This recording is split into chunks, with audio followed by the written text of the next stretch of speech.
Lo que siempre recomiendo es que pases por todos los puestos, que conozcas todas las figuras dentro del departamento, y gracias a la docencia también me obliga un poco a estar más alerta, de estar actualizándome, ¿no? De qué va saliendo, de leer mucho más. Ahora mismo creo que estamos viviendo un momento muy bueno en cuanto al panorama cinematográfico. Se están haciendo muchísimas producciones. Lo bueno de la llegada de las plataformas es que se está invirtiendo muchísimo más en hacer este tipo de producciones, ya sea largometrajes o series. Les cuesta muchísimo comunicarse y preguntar.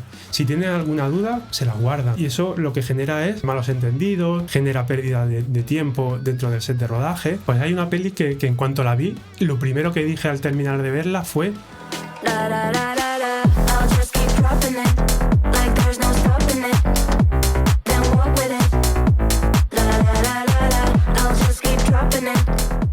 Proyectos audiovisuales de alto impacto, publicidad, cine, documentales, videoclips, de todo. Pepe de la Rosa hoy nos acompaña en La Escaleta, un capítulo más, nuestro capítulo número 14. Bienvenido, Pepe, ¿cómo estás? Bienvenido. Muchísimas gracias. Pues muy bien, la verdad que encantado de estar aquí con vosotros. Muchísimas gracias por la invitación y nada, espero que sea una conversación interesante. Seguro que sí. Seguro... Luis está con nosotros ya preparado con las balas, así que vamos a empezar porque hay mucho que aprender de ti y tengo muchas ganas de hablar contigo y nos cuentes un montón de cosas, así que vamos a ello. Genial. Pues nada, la pregunta primera, Pepe, es ¿qué es un director de fotografía, un DOP?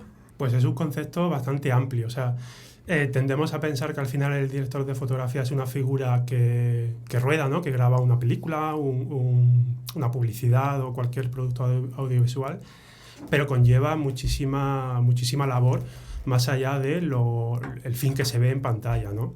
O sea, tendemos a pensar en la producción de una película, ¿no? Lo que es el set de rodaje, la grabación, todas las cámaras, la iluminación, pero tiene sobre todo un trabajo previo a la preproducción que no siempre es visible, que realmente es lo que determina determina muchísimo la imagen final, ¿no? Como son pues toda la parte de la preproducción, pues toda la parte de planificación con dirección, las conversaciones con los diferentes departamentos, ¿no? Como son dirección de arte, vestuario, maquillaje, para definir paleta de color, pues para ver cómo son los espacios de las localizaciones técnicas, qué limitaciones tenemos, y a raíz de eso, ¿no? Pues diseñar un esquema de luces conjunto con el gaffer, ¿no? Pues ver qué podemos meter, qué no podemos meter, cómo lo podemos atacar, y todo eso es una lectura de guión previa que se tiene, y a partir de ahí realizamos un look y una propuesta visual de narrativa del producto que vayamos a hacer, ya sea ficción, publicidad, videoclip, lo que sea.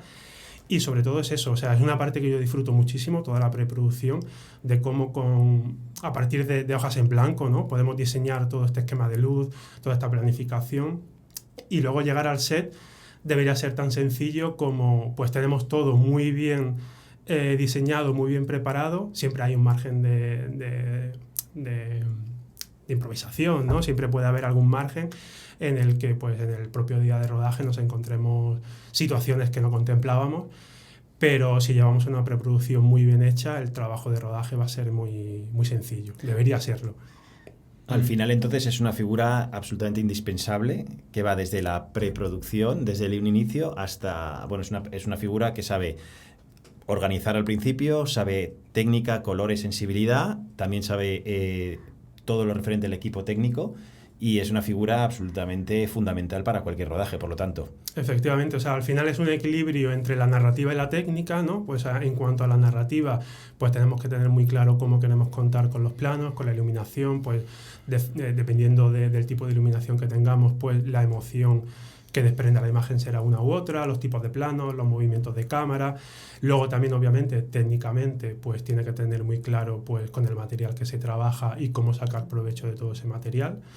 Y luego, pues, también es cabeza de departamento, ¿no? Dirigir su departamento, ayudante de cámara, auxiliar, jefe de eléctricos, y un poco es determinar todo ese orden para que todo el mundo sepa en cada momento dónde estamos y que todos rememos a favor de la producción, ¿no? Y también, pues, bueno, pues tener la comunicación con dirección, con los diferentes departamentos de la producción, pues para que todo se lleve a cabo correctamente. ¿Y cuál es la diferencia real entre un director de fotografía y y el director de una película? ¿Dónde está, se solapan? ¿Dónde está un poquito el...? el límite? A ver, realmente, o sea, yo siempre digo lo mismo y lo digo desde total humildad. O sea, todos los departamentos, todas las figuras que estamos dentro de un proyecto, somos una capa narrativa más y somos un engranaje más dentro de todo lo que conlleva la propia producción, ¿no? O sea, yo nunca digo que el director de foto sea más importante que el director de arte, ni el director de arte más importante que el director, ni el director más que el guionista. Al final, obviamente, cada uno tenemos una responsabilidad, tenemos un trabajo que ejercer que suma al propio proyecto. La diferencia, a ver, son trabajos diferentes. Un director de una ficción, por ejemplo, pues tiene un punto de vista en el que los demás departamentos tenemos que sumarnos a ese punto de vista, ¿no? Mucho más si es el guionista, ¿no? O sea, si a mí me viene un guión de un director, yo tengo una reunión con ese director, ponemos sobre la mesa el guión con una lectura, creamos ese universo, ¿no? Creamos una narrativa en cuanto a qué tipo de iluminación, qué tipo de look, qué movimiento de cámara vamos a trabajar y demás. Obviamente yo me voy a sumar al punto de vista de dirección. No significa que dirección esté por encima, que puede parecer que sí, porque al final todo este trabajo es jerárquico, ¿no? O sea, pero todo se basa en conversaciones. O sea, dirección no va a estar por encima en el sentido de se hace esto así porque yo lo digo así. Obviamente, si me lo justifica, yo me voy a sumar a esa propuesta, pero yo tengo la potestad de tener esas conversaciones para pues proponer, ¿no? Decir, vale, me gusta tu propuesta, pero ¿qué te parece si en vez de este tipo de iluminación yo creo que esta secuencia puede ir un poquito más baja porque le ayuda a la narrativa a contar mejor las emociones del personaje, por ejemplo? Sí, ¿no? sobre todo un director de fotografía, por lo que vemos, tiene mucha autoría, ¿no? Y cuando se ve una película, ¿no?, con un color concreto, dices, joder, es que el director de fotografía es muy bueno, ¿no? Y muchas veces se habla más del director de foto que del propio director, ¿no? Un poco por lo que estás comentando. Aunque claro, va un poco acorde, pero sí es verdad que la autoría, ¿no? Claro, también es verdad que hay muchos realizadores con muchísima personalidad. Por ejemplo, si hablamos de autores como Wes Anderson, como Tarantino, como Almodóvar, por ejemplo, pues son figuras que tú sabes que tiene el sello de ese realizador y los directores de foto se suman a esa propuesta visual que es un universo propio, ¿no? Pero obviamente los directores de foto tenemos una capacidad de propuesta pues para generar eso, ¿no? Por ejemplo, yo me he encontrado con muchos directores que a lo mejor no tienen muy claro cómo quieren contar con la imagen, pues se apoyan en dirección de foto, ¿no? En plan, quiero en este momento, en esta secuencia, quiero transmitir esto, pero necesito que me ayudes a cómo transmitirlo, ¿no? Pues a lo mejor ahí entro yo para decir, vale, ¿qué te parece un traveling in que nos vamos cerrando la cara del personaje con este esquema de luz que podemos resaltar esa sensibilidad o este tipo de propuestas? Vale, ¿no? por lo tanto, en muchos rodajes hay ese efecto sorpresa o inesperado que muchas veces, según un director de foto, puede dar un gran valor añadido o algo que incluso inesperado de cómo se pensaba tomar una toma o tal y decidir en ese momento.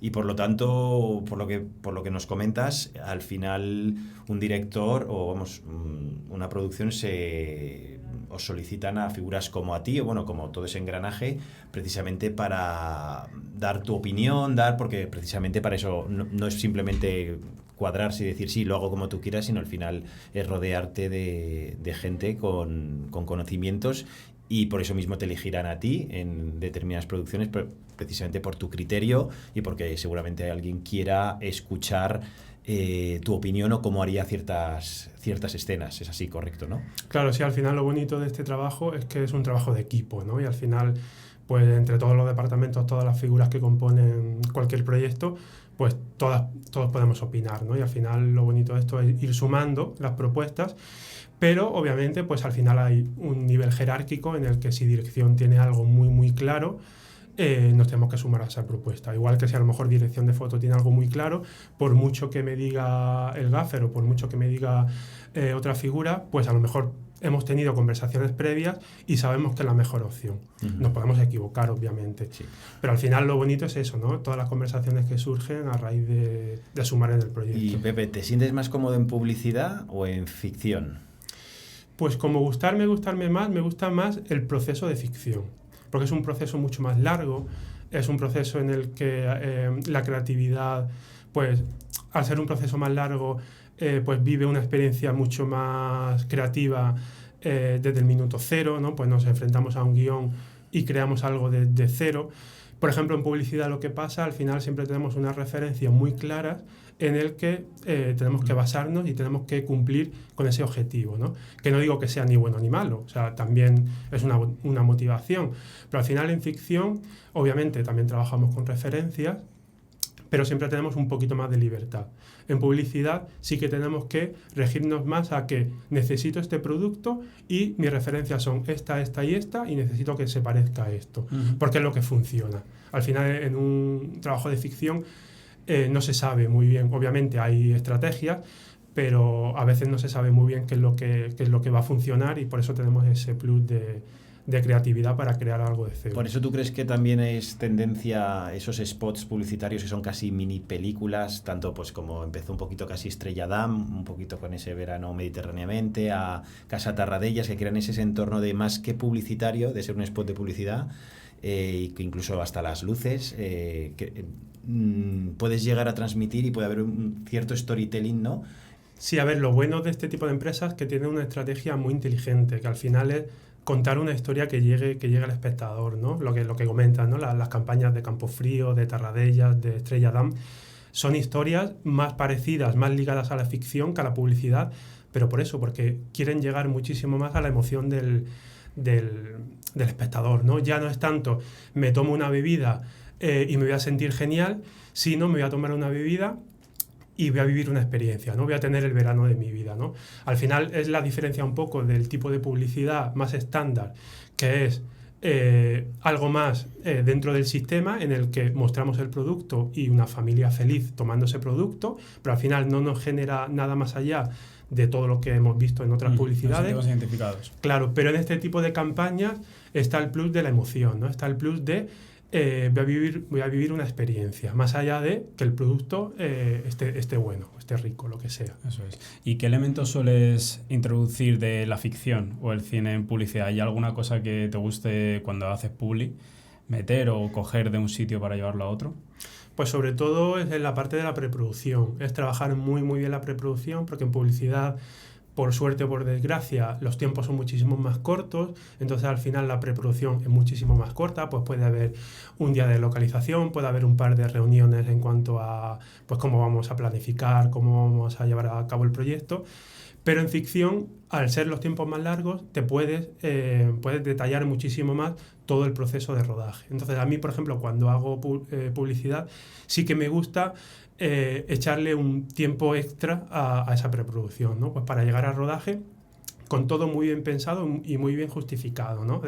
Voy a colocar la cámara aquí por algo en concreto, no porque la referencia sea esta y el cliente quiere que el plano se vea este producto, sino porque narrativamente, si me habéis llamado, narrativamente quiero aportar esa capa y añadir ese valor, ¿no? A la hora de contar esa historia, y si puedo ayudar a que el producto sea pues un poquito más emotivo, un poquito más narrativamente, visualmente más atractivo. Sí, también pues, quieres poner como tu huella, ¿no? Por decirlo así. ¿Tienes es un estilo que te identifique? O... Pues es complicado, porque al final un estilo, sí es verdad que al final todos los tires de foto, todos los profesionales siempre tenemos una tendencia a algo que nos sintamos un poco más cómodos, pero a mí lo que me gusta realmente es adaptarme a cada proyecto. O sea, sí que me gusta, a ver, depende también del día, ¿no? Cómo te levantes, pero sí que me gusta trabajar todo como muy natural, que parezca muy naturalista, que no te des cuenta que hay iluminación colocada, ¿no? Que tú veas el producto y digas, parece que el sol está entrando por la ventana, ¿no? Pero sin embargo, pues hay otros productos que son a lo mejor más de género, que la imagen tiene que estar mucho más contrastada, más fría, más clave baja, que también me llama muchísimo la atención. Entonces, realmente lo que me gusta es adaptarme al proyecto y dar lo que el proyecto pide, ¿no? Y ver qué es lo que necesita para que cuente la historia. Por ejemplo, uno de nuestros últimos proyectos en Babalua Films contamos con Pepe, que fue para Merlin Properties y para En concreto necesitábamos hacer un spot para sus oficinas polivalentes, que son una especie de coworkings llamados Loom, que están por toda España y son de lujo. Entonces vamos a hablar un poquito, sin meternos demasiado, en cuando te soltamos esa patata caliente, Pepe, ¿vale? Porque es verdad que, bueno, eran varias localizaciones, nos impusieron los días, las fechas, con en ocasiones mal tiempo, mala luz, etcétera. Cuando te transmitimos el proyecto, lo primero que nos transmitiste, bueno, ¿qué es lo que, cuando soltamos el brief, disculpad, ¿cómo pensaste en llevarlo a cabo visualmente? ¿Cómo te lo imaginabas? Es verdad que tuvimos una reunión todos, sí, pero luego varias una lluvia de reuniones, ideas, pero al final tu criterio siempre estuvo, yo creo que fue el que más peso tuvo. Y entonces Sí. cuéntanos un poquito cómo, una vez de repente te soltamos un brief, decides, o cómo te lo imaginas, cómo te inspiras, cómo a partir de ahí nació el proyecto. Una de las cosas que me llamó mucho la atención, atención, lo que tú dices y lo que tú has dicho antes, es que estuviste muy presente en la fase de preproducción, ¿no? Cosa que muchas veces en un spot de Publi, pues dices, vale, me dices los 2 o 3 tips, un poco el storyboard y ya tiro y que salga lo que tenga que salir, ¿no? Y tú como que te involucraste mucho en la preproducción, entonces, bueno, cuéntanos un poco cómo lo viste tú y bueno, qué buscabas transmitir también visualmente, cómo lo viste, bueno, ya. Vale, a ver, cuando me lanzasteis toda la información y estuve viendo las fotos de los espacios y me contasteis, ¿no? Pues que eran espacios como pues más deluxe, ¿no? La primera palabra que se me vino a la cabeza fue elegancia, ¿no? De decir, vale, este espacio hay que tratarlo con elegancia y hay que enseñar los espacios con un cierto estilo, ¿no? No podemos... De hecho, me acuerdo que desde las primeras conversaciones estuvo muy presente el movimiento de Steadicam, por ejemplo, y me transmitía eso, ¿no? Me transmitía una elegancia al mover la cámara, una elegancia al enseñar los espacios, al trabajar la luz con un contraste que no sea muy duro, pues para transmitir esa emoción, ¿no? De un espacio que te sientes cómodo, ¿no? Que no es algo muy... que es algo muy común en publicidad, ¿no? Enseñar un espacio, enseñar un producto que te transmita esa comodidad o te transmita esa atracción para que puedas consumir el producto, ¿no? Entonces, desde la primera vez que estuve hablando con vosotros fue eso, ¿no? Fue cómo mover la cámara, cómo diseñar un esquema de luz para transmitir. Aparte, creo que el eslogan era algo así como cuesta trabajo llamarle trabajo, ¿no? El estar en estos espacios. Que lo que me transmitiste era que teníamos que sentirnos como en casa. Entonces era eso, ¿no? Era como la amabilidad con la iluminación, con los movimientos de cámara, podíamos transmitir pues esa sensación pues para el espectador. Y una vez viendo los espacios, pues lo que teníamos claro era eso, era que teníamos que ver el espacio, teníamos que diseñar una planificación muy concreta para que una serie de personajes transitaran por esos espacios con un hilo conductor y a partir de ahí generar ese gancho, ¿no? Entonces, bueno, sí que es verdad, a ver, yo tengo, no le llamaría fallo, pero sí que me involucro muchísimo en los proyectos. Entonces, a lo mejor, a veces, yo lo noto, no en este en concreto, pero sí que dedico muchísimo más tiempo del necesario, porque si me involucro, es algo que tengo que si me involucro, ¿no? Que si te metes en un proyecto ya da igual el presupuesto, da igual tal, ¿lo haces o no lo haces? Sí, lo haces igual. Efectivamente, tú lo has dicho, o lo hago o no lo hago. O sea, si veo que no me va a llevar a ningún lado, no pierdo el tiempo. O sea, dedicarle más tiempo no creo que sea perder el tiempo. Creo que merece la pena. Entonces, bueno, lo que tú has dicho, dedicarle muchísimo tiempo a la preproducción y tener claro qué es lo que necesita, ¿no? En este caso, este producto era eso, era una cierta elegancia, una comodidad, una suavidad en la luz, que los personajes se sintieran cómodos por los espacios. Y bueno, creo que todas las conversaciones que tuvimos fueron en esa dirección. Y la verdad que luego, bueno, la preproducción fue muy bien. Luego, como he dicho antes, cuando llegamos al set de rodaje, pues a veces hay situaciones que tenemos que solventar, pues lo que tú has dicho, ¿no? Pues de repente sale un día nublado, no contábamos con ese día nublado, bueno, pues tenemos herramientas para reforzar la luz y tenemos que poner soluciones. Hay una cosa muy importante que yo me quedo en ese rodaje y es el ambiente que se creó entre nosotros, ¿no? Bueno, hay imprevistos, hay cambios de última hora, bueno, pues vamos a solventarlo, vamos a estar tranquilos, vamos a llevarlo con con buena cara, ¿no? Por decirlo así, está lloviendo, tal, X, y siempre había una sensación de buen rollo, ¿no? Y creo que eso también forma parte del equipo técnico y también forma parte del equipo de dirección, ¿no? Que eso se transmita y que no se genera tensión, porque si venimos de tensión desde arriba, ya el resto ya empieza ya a estar condicionados o a estar más tenso y al final pues eso... Es fundamental que haya un buen catering. Es fundamental. Para el buen humor de la gente. Nos pusimos de pizzas hasta arriba, eso sí, ¿verdad? Entonces Sí. todo ayudó. Sí, justo. Oye, y hablando un poco de exigencias, o sea, de repente se nubla, ¿sabrías decirme algún proyecto que recuerdes que te haya llevado en especial un esfuerzo técnico o algún momento que dices está especialmente orgulloso y dices salí de esta porque de repente pasó X y fue como ¿qué hacemos? Y cómo lo solventaste? A ver, así como ejemplo, lo cuento últimamente bastante. En la película, en el último largo que rodé, Amanece, casi toda la película, gran parte de la película, está rodada en amaneceres y atardeceres. Entonces, el gran reto de esa peli fue tener previsión por las pocas horas de luz que teníamos, ¿no? O sea, me explico. Si tenemos un atardecer, tenemos un atardecer que el sol va cayendo, tenemos que rodar X planos en ese momento, luego tenemos, cuando se pone el sol, una luz residual que también, dependiendo de la época del año, dura muy poquito, y el gran reto era rodar secuencias completas en ese poco espacio de tiempo. Entonces sí que es verdad que fue muy difícil, pero por una preproducción muy bien hecha, lo teníamos todo muy bien planificado, pero luego pasan cosas, ¿no? Pues luego al final pues te enfrentas a que pues nos vamos comiendo tiempo a lo largo del día y a lo mejor contamos con menos tiempo o queremos rodar más tomas de las que necesitamos y al final el tiempo se nos va comiendo, ¿no? Pero bueno, estoy muy orgulloso porque creo que lo solventamos muy bien, aprovechamos muy bien el tiempo y es eso, es al final tomar decisiones en fracciones de segundo casi, ¿no? Y eso al final te lo da la experiencia, el decir, vale, nos quedan 4 minutos, tenemos que tomar esta solución para rodar este plano porque si no, no lo tenemos. Y al final eso te lo da un poco el saber prever un poco lo que va a ocurrir. ¿Y en algún momento has salvado algo en postpro? Sí. Sí, ¿no?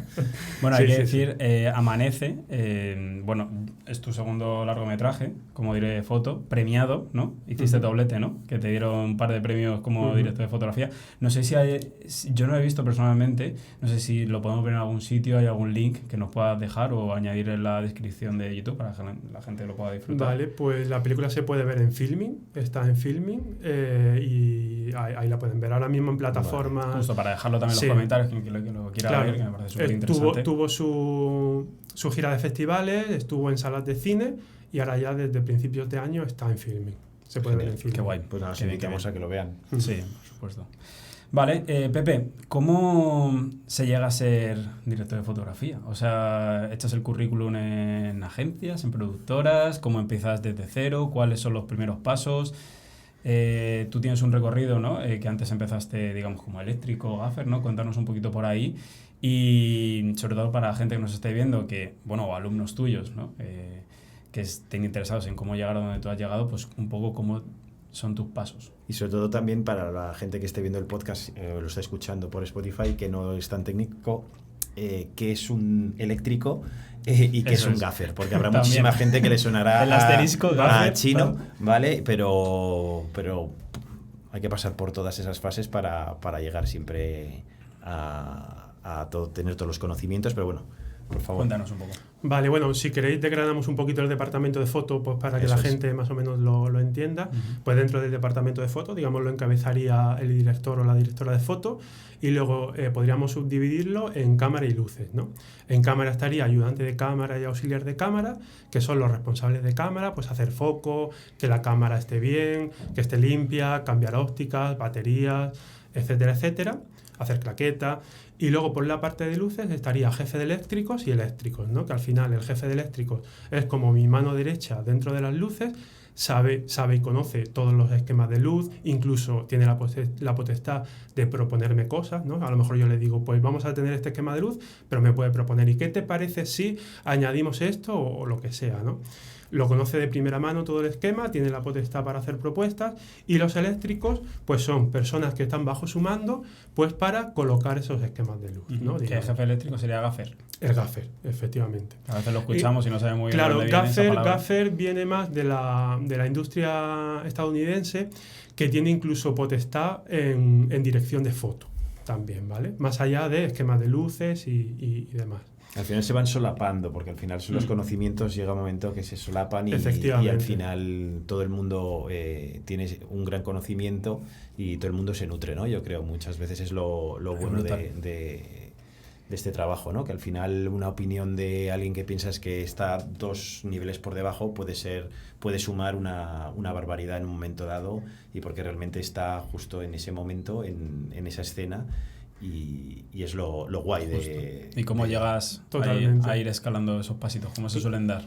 Pues a ver, yo lo que siempre recomiendo es que pases por todos los puestos, que conozcas todas las figuras dentro del departamento, porque llegado el momento que tú seas director de foto, si es que quieres serlo, conozcas el trabajo que tienen todos tus compañeros, porque tú una vez lo has sido y sabes que puedes pedirles y hasta dónde pueden llegar, ¿no?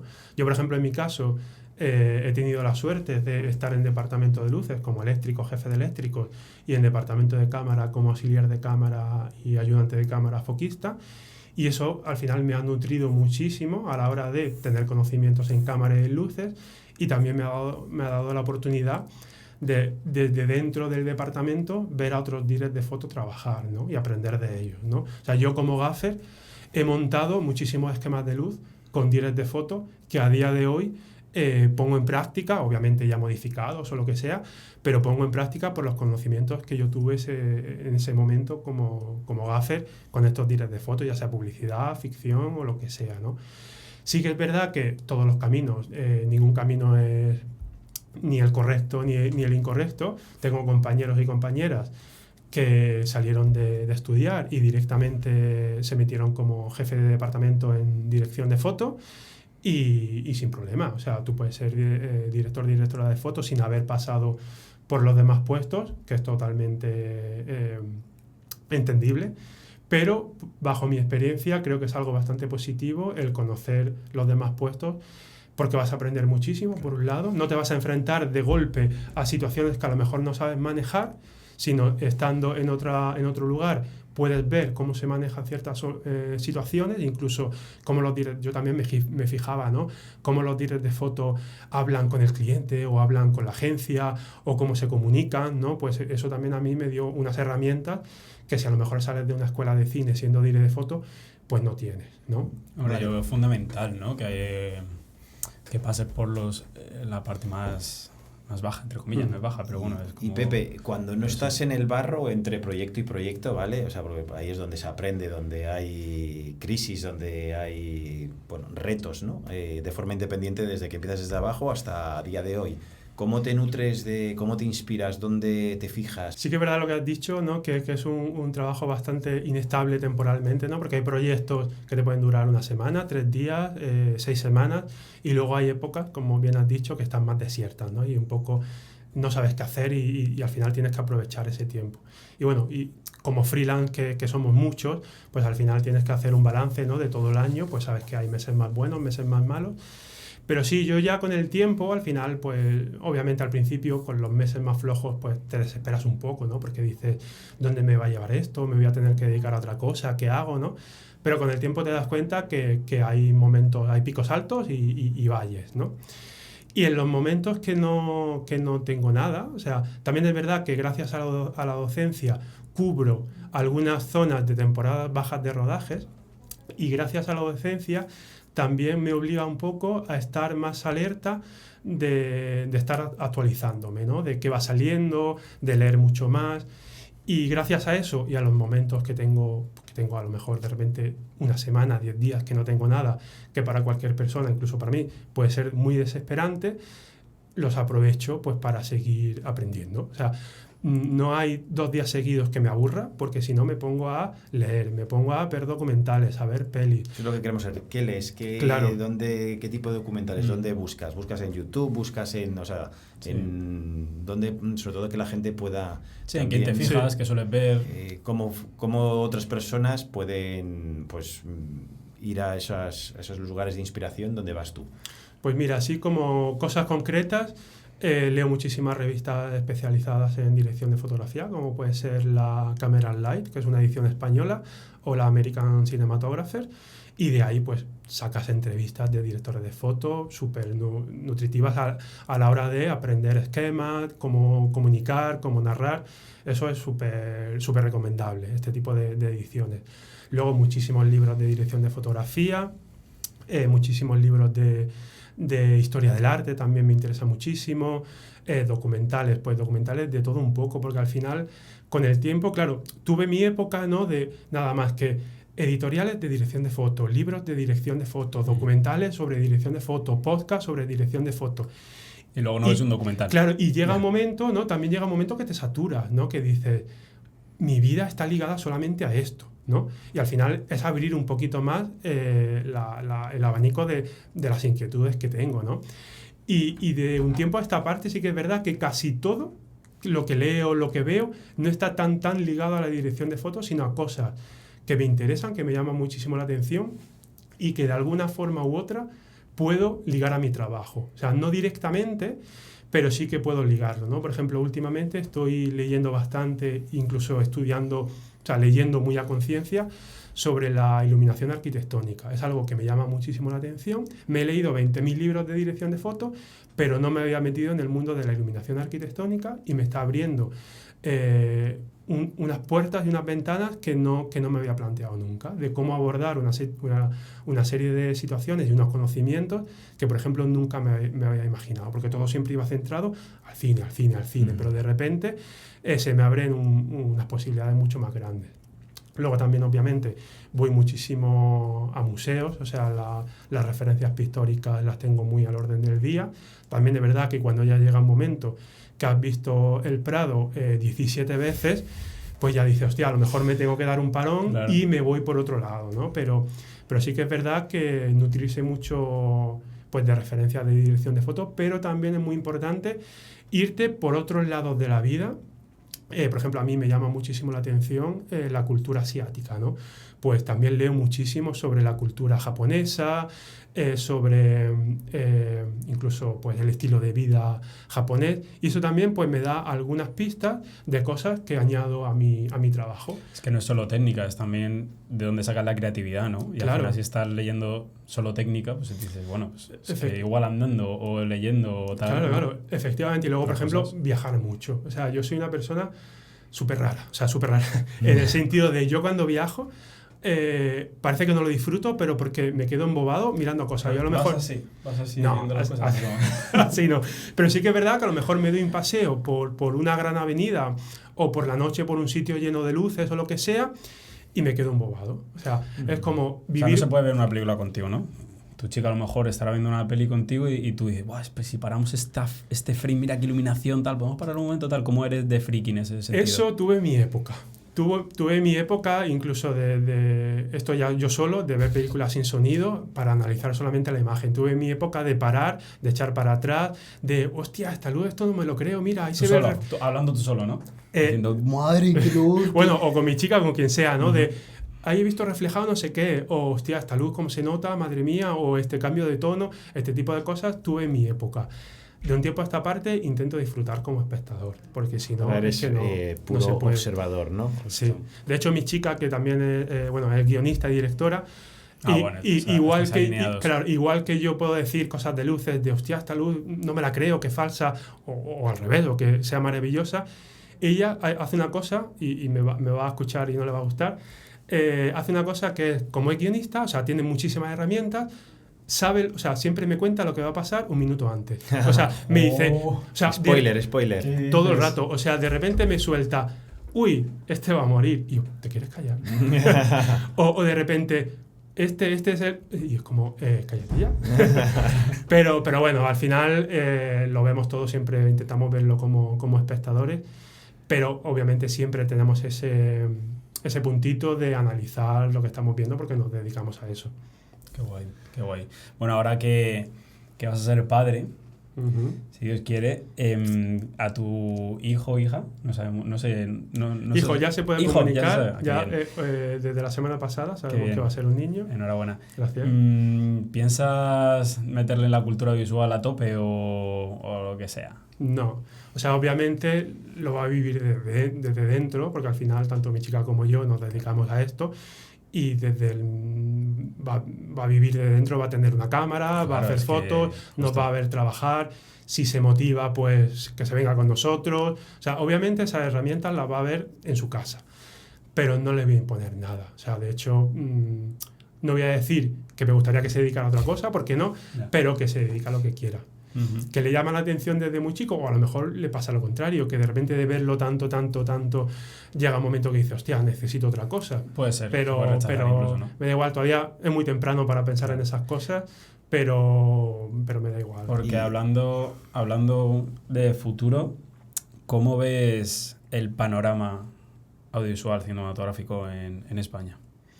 Pues ahora mismo creo que estamos viviendo un momento muy bueno en cuanto al panorama cinematográfico, porque se están haciendo muchísimas producciones. Lo bueno de la llegada de las plataformas es que se está invirtiendo muchísimo más en hacer este tipo de producciones, ya sea largometrajes o series, y eso es muy positivo porque es trabajo para todos y todas, trabajo para todos los técnicos, para todos los guionistas, directores, se están abriendo muchos espacios, platós, y eso también está haciendo que tengamos mejores profesionales en nuestro sector, ¿no? O sea, el que antes a lo mejor aspiraba a hacer una película muy pequeñita de lo que fuese, de repente hoy tiene la posibilidad de estar de meritorio de cámara o de auxiliar o de ayudante en una superproducción de una serie y va a aprender muchísimo más, ¿no? Es que se habla mucho de este tema porque, claro, en una época se dijo, la gente ya no va a sala de cine, el cine ha muerto, ¿no? Terminará muriendo. Y por otro lado, se dice, la gente que quiera realizar una película, ¿no? Dice, no, es que si no recibo subvención, ¿cómo voy a conseguir ahora financiación privada? Tal, es tan difícil ahora. O sea, en esto dices, eres optimista, ¿no? Pero ¿cómo ves esa transición? O cómo una persona que tiene un guión o tiene un proyecto, ¿cómo puede llegar a decir, oye, pues recibo subvenciones o recibo algún tipo de ayuda económica por parte público-privada para entrar en este mundo? A ver, levantar un proyecto es muy complicado, es muy complejo. O sea, no se levanta un proyecto en 2 días, se tarda muchísimo tiempo. O sea, necesitas muchísimos apoyos a la hora de tener productoras que te respalden, tener incluso padrinos que puedan... Es una profesión de contactos, realmente. Totalmente. O sea, es así, hay que decirlo abiertamente, Totalmente. ¿no? De grupos, de contactos, de amigos de, ¿no? Y al final eso es la realidad, ¿no? Que al final el cine siempre va a ser algo muy eventual, ¿no? En ese aspecto.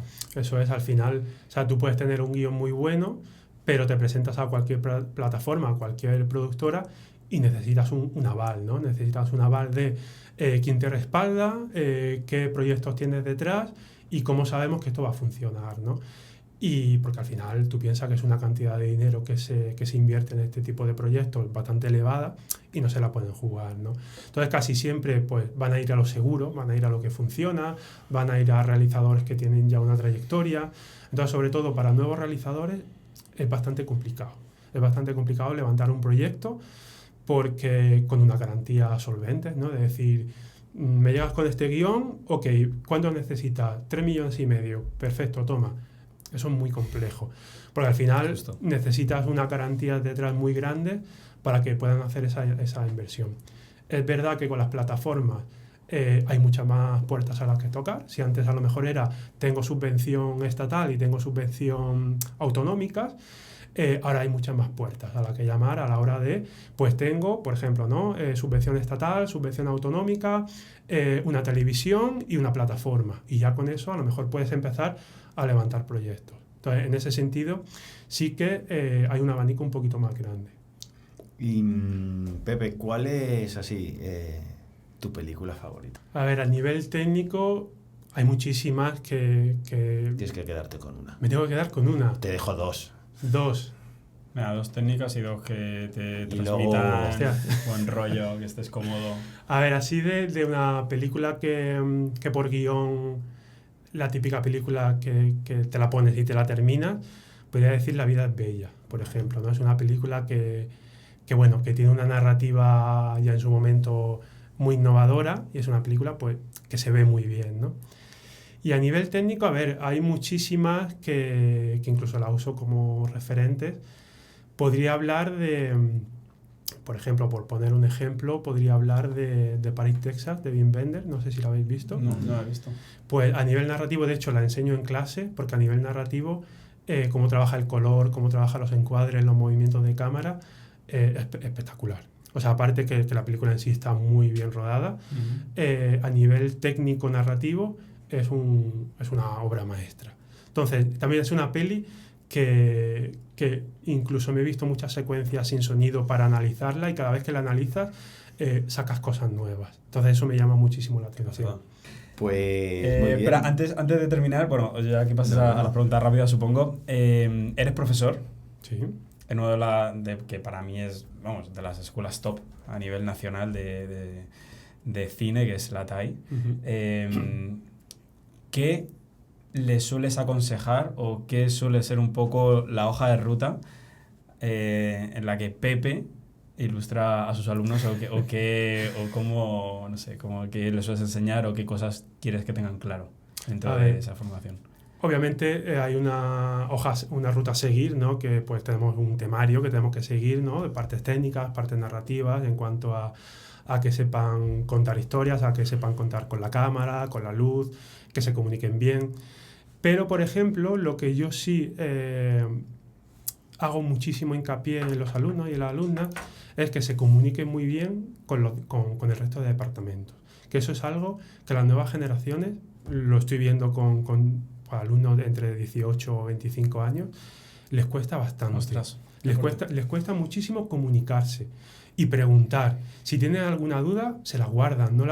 Y eso lo que genera es malos entendidos, genera pérdida de tiempo dentro del set de rodaje y muchas veces Y aprendizaje también. De aprendizaje, claro. Y muchas veces es eso, ¿no? Es como, no, pues yo creía que esto lo íbamos a hacer así. Ya, pero lo has preguntado. No, pues ve y pregunta, comunícate, resuelve tus dudas. Y eso es algo que les cuesta muchísimo. Entonces yo le hago muchísimo hincapié en que se comuniquen con el resto de departamentos. Bueno, pues todo lo que has comentado antes es una profesión que se nutre todo el mundo y no todo el mundo. Entonces, siempre suele haber buen rollo. Entonces, una opinión, si no se admite por algo, seguramente te la van a dar la contraopinión de la cual tú sacas algo positivo. Eso siempre, es, claro. En una escena, en un momento dado, y que la gente tiene que no haya miedo nunca a preguntar. Es una cosa que siempre digo a todo el mundo en cualquier equipo, ¿no? En cualquier equipo. Claro. Preguntar y sobre todo las cosas muy claras, porque los malentendidos se hacen bolas de nieve. Entonces muchas veces te haces pequeñito, te puede hacerse alguien pequeñito precisamente por no haber levantado la mano en un instante. Pero además una pregunta son 3 segundos, de estar rojo 3 segundos y no amarillo durante 3 días. Efectivamente. O un año entero. Entonces es mejor estar rojo 3 minutos y seguramente muchas veces una buena pregunta dice mucho, va a sorprender para bien, ¿no? A un profesor o a un docente y va a decir mucho de preguntas inteligentes y de situaciones que incluso tú no te has planteado y puedes transmitirles el conocimiento. Bueno, ahora ya para terminar, es un placer tenerte aquí como no era de otra forma. Vamos a hacerte unas preguntas rápidas o personales. Vale. Entonces, nada, comienza tú, Luis. Venga, perfecto. Una peli que te hubiera gustado rodar como director de foto. Pues hay una peli que en cuanto la vi, lo primero que dije al terminar de verla fue ojalá lo hubiera rodado yo. De hecho, lo primero que hice al terminar de verla fue ver el making of y casi que me gustó más el making of que la peli. Es una peli que se llama Athena, de Romain Gavras. Uh-huh. Que es una peli con muchísimos planos secuencias, que la cámara se mueve de forma espectacular y tiene una narrativa que me encanta. O sea, yo terminé de ver esa peli y lo primero que le dije a mi chica fue, hostia, yo quiero rodar esto. Totalmente. No sé si la habéis visto. No. Pero Víctor tiene ya plan para el fin de. Justo. Sí. Bueno, tenemos todos, porque nos has dejado aquí una lista importante de deberes. Sí. Hay una cosa que me llama mucho la atención, es que siempre te llevabas algo en los rodajes que iba contigo, que era algo que colgaba con una cosa blanca, tal. Sí. Que mucha gente no sabrá lo que es, pero bueno, cuéntanos qué es y por qué lo llevas. Te refieres al fotómetro, ¿no? Eso es. No, Ahora me dices, sí, te refieres a... a ver, yo siempre... Se va a querer algo de suerte o algo así. O sea, has Claro, creado una una- expectativa, una- macho. O sea, una medalla, no, una eso. Es un fotómetro, sí. No te refieres a la medalla que me dieron una tribu indígena. Eso es, claro. Sí, el fotómetro, siempre trabajo con fotómetro. De hecho, es algo que también intento inculcarle a los alumnos que no suelen trabajar con fotómetro porque como lo ven todo en pantalla y van con el false color o con el histograma, es como no le dedican tiempo a trabajar con fotómetro. Yo siempre lo llevo para mantener continuidad, ya no solo para saber a qué diafragma quiero rodar, los personajes, los fondos, sino para mantener la continuidad en la secuencia, ¿no? Si de repente a ti te tengo en este lado de la cara a un F4, pues voy a mantener esa continuidad con el fotómetro que voy a ir marcando todos los diafragmas, ¿no? Que no es ya tanto de, vale, en pantalla se ve bien, el histograma y el false color me da correcto, sino que hagas un trabajo que también te hace pensar, ¿no? Que ya no solo que lo estoy viendo bien, sino te hace pensar en el valor de plano que tienes con la profundidad de campo que te genera, en la relación de contraste que tienes y todo este tipo de aspectos que en rodajes con muy poco tiempo se tiende como a obviar, ¿no? Y a mí me parece como súper placentero el ir llevando toda la cuenta de la continuidad pues para estar a gusto con mi trabajo, ¿no? Y para que quede bien. Y si no fueras director de fotografía, ¿qué crees que hubieras sido? Por eso me lo he planteado muchas veces. Yo, si no me dedicara al mundo audiovisual, me encantaría ser músico, director de orquesta, algo así. De hecho, me puedo considerar un músico frustrado. Vale. Estudié guitarra, estudié piano. O sea, Vale. O sea, hay una gran base. ¿no? Sí, Una sí, base, sí. una gran base. Sí, o sea, me encanta la música. O sea, yo sin música no puedo vivir. O sea, yo cualquier cosa que hago, me pongo música. Eso sería otro melón abrir la música y para en las pelis y la... Totalmente. Una buena banda Cambia todo, ¿eh? Una buena banda sonora, vamos, es un valor que añade muchísimo. Entonces a mí, por ejemplo, me gustaría mucho, me hubiera gustado, obviamente no va a pasar, ser director de orquesta o productor musical, algo así, porque es como hacer dirección de foto, pero no, pues ahora llevo los vientos, ahora llevo las cuerdas, y la verdad que me llama, cuando veo algún concierto, alguna ópera, que me encanta, pues lo disfruto muchísimo y a veces estoy viendo al director de orquesta como, qué pasada, ¿no? Qué pasada que esté todo esto acorde, esté todo a tiempo. O sea, en Año Nuevo ves siempre la marcha Radetzky y Pim Pim. Siempre no, pero no en el momento, pero sí. O sea, es emocionante. Y luego, por ejemplo, también de producción musical, también he hecho mis pinitos, ¿no? Haciendo algunas instrumentales, cosas así. Pero bueno, me hubiera gustado muchísimo ir por ese camino, pero bueno. Bueno, pues las cosas se han dado como se han dado. La vida es muy larga. ¿Alguna secuencia que te haya gustado, que recuerdes por su dificultad o por lo que te haya aportado, que hayas rodado tú, que hayas dirigido a nivel de fotografía, que nos puedas contar o que podamos ver? O sea, que me haya gustado rodarla. Sí, rodarla, crearla, porque por el reto, por la dificultad, por lo que sea. ¿no? Sobre todo enfocado a dificultad. Qué difícil fue esto. Sí. Pues mira, por ejemplo, así... en Amanece, pues hay muchas, ¿no? De amaneceres a atardeceres, pero por ejemplo en un corto que rodé, que se llama Un lugar, que es de mi chica, lo escribió y lo dirigió mi chica. Se puede ver, perdona. Se puede ver. Sí, vale, para tenerlo también en los comentarios. Nos tenéis que pasar alguna lista vale, enorme. Ok. Flipante. Y por ejemplo ahí hay una secuencia que para mí tiene muchísimo valor de todo, o sea, tanto de dificultad técnica como a la hora de planificación y ya incluso a nivel personal, que era una secuencia en la que teníamos que rodar desde dentro del mar con una embarcación en el momento justo que el sol estaba saliendo. Entonces, claro, organizar todo eso pues era un plus bastante complejo a la hora de tenerlo todo bien compaginado con los diferentes departamentos, a la misma vez que era algo tan rutinario para mí como que lo había hecho 1000 veces, ¿no? Como que yo me había ido 1000 veces con mi padre antes de que saliera el sol a pescar por la mañana y para mí era como una mezcla de algo muy difícil de organizar, pero es que lo he hecho 20.000 veces y creo que va a salir bien y de hecho fue una de las mejores secuencias del corto porque conseguimos justo ¿Y a la primera? No teníamos segunda. No había segunda. No había segunda. Por eso, pero igual había. Claro. Otra Sí, jornada. sí, a la primera salió todo bien, el sol salió por donde sabíamos que iba a salir y el plano perfecto, pero todo el mundo estaba como muy tenso, ¿no? De, hostia, tenemos que meternos varias embarcaciones porque hacíamos planos desde la propia embarcación, luego desde una segunda embarcación grabando la primera, y fue muy bonito el conseguirlo técnicamente y el asemejarlo a algo rutinario que yo conocía bien, como era, pues eso, ¿no? Salir antes del amanecer a pescar, ¿no? Con una embarcación, y tengo un muy buen recuerdo de ese corto. Todos los integrantes del corto tenemos muy buen recuerdo, y de esa secuencia sobre todo. Vale, pues nada, con esto yo creo que acabamos con esta justo esa escena tan difícil de rodar, o bueno, que a veces también lo más difícil, a veces pensamos que va a ser más difícil y luego es un poquito más sencillo. O las cosas se alinean los astros. No había olas, porque claro, hay muchas veces que son factores que no están en la mano de nadie. Así que nada, pues nada, Pepe, muchísimas gracias por haber venido, por habernos sobre todo nutrido de tantos deberes y tantas pelis que ver, y que veremos seguro.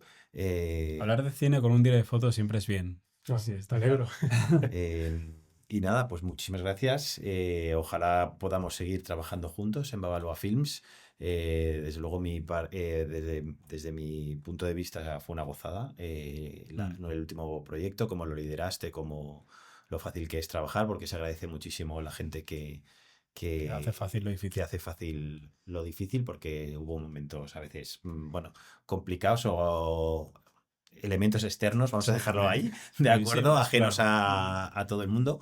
Y nada, pues muchísimas gracias y te deseamos toda la suerte del mundo y estaremos muy atentos a tus próximas pelis. Muchísimas gracias a vosotros, un placer estar aquí. Pues nada, muchísimas gracias. Nos vemos. I'll just keep dropping it.